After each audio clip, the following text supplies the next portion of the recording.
வணக்கம். நம்ம வாழ்க்கையில உண்மையிலேயே நம்ம கிட்ட இருக்கிற ஒரே ஒரு விஷயம் எது தெரியுமா? அது இந்த கணம் தான். ஆனா நாம அதுல முழுமையா வாழ்றோமா? வாங்க, இந்த கணத்தில் முழுமையாக வாழுங்கள் அப்படிங்கிற இந்த முக்கியமான விஷயத்த பத்தி கொஞ்சம் ஆழமா பார்க்கலாம். ஒரு நிமிஷம். நீங்களே கொஞ்சம் யோசிச்சு பாருங்களேன். உங்க சந்தோஷத்த நீங்க எப்பவாவது தள்ளி போட்டிருக்கீங்களா? நம்ம மனசுக்குள்ள அடிப்படி ஒரு குரல் கேட்டுக்கிட்டே இருக்கும். அட, இந்த ஒரு வேலை மட்டும் முடிஞ்சிடட்டும், அப்புறம் ஜாலியா இருக்கலாம். இல்லனா கொஞ்சம் பணம் கையில வரட்டும், அப்புறம் பாத்துக்கலாம் அப்படின்னு. ஏன் நமக்கு இப்படி தோணுது?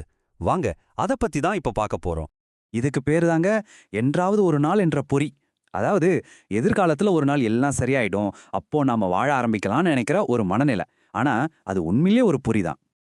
பாருங்க, இந்த பிரச்சனையோட ஆணி வேரே இதுதான்.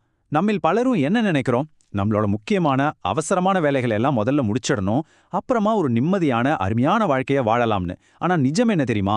அந்த சரியான நேரம் அப்படிங்கிறது வரவே வராது. வேலைகள் ஒண்ணு மாத்தி ஒண்ணு வந்துகிட்டே தான் இருக்கும், இல்லையா? இதோட விளைவு என்ன தெரியுமா? ரொம்பவே மோசமானது. நம்ம கையில இப்போ இருக்கிற இந்த நிமிஷம், இந்த நிகழ்காலம் அப்படியே மணல் மாதிரி நழுவி போய்கிட்டே இருக்கு.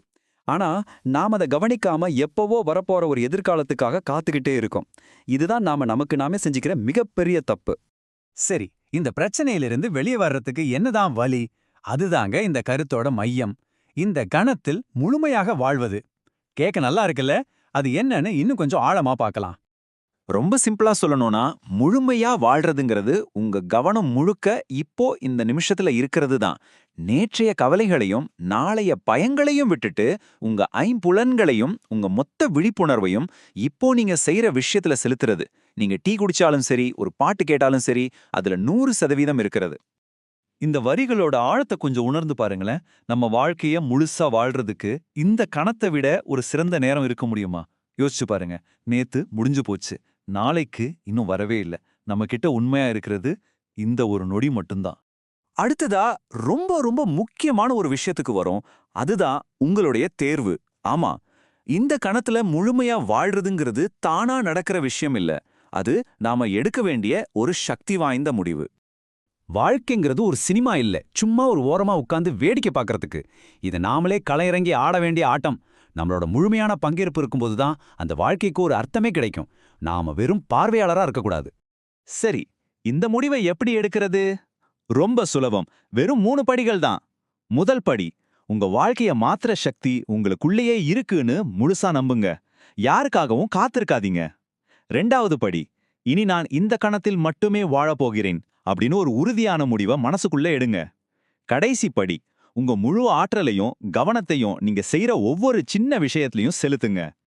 இதுல முக்கியமான புள்ளி இதுதான். நீங்க எப்போ உங்க வாழ்க்கையில சின்ன சின்ன விஷயங்கள்ல கூட சிறந்த தேர்வுகளை செய்ய ஆரம்பிக்கிறீங்களோ, அப்போ உங்க வாழ்க்கையோட ஒட்டுமொத்த தரமும் உயர ஆரம்பிக்கும்.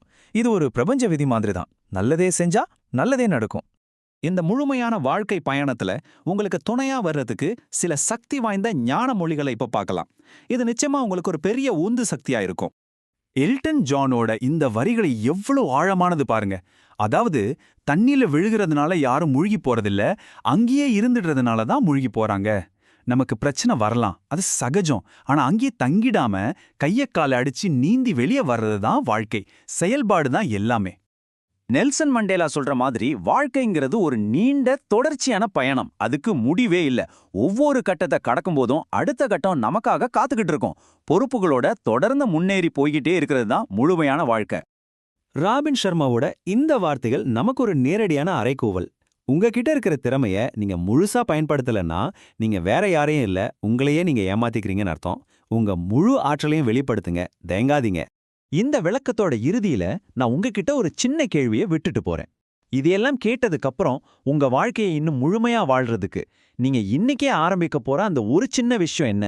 நல்லா யோசிங்க. பதில் அது உங்ககிட்ட தான் இருக்கு.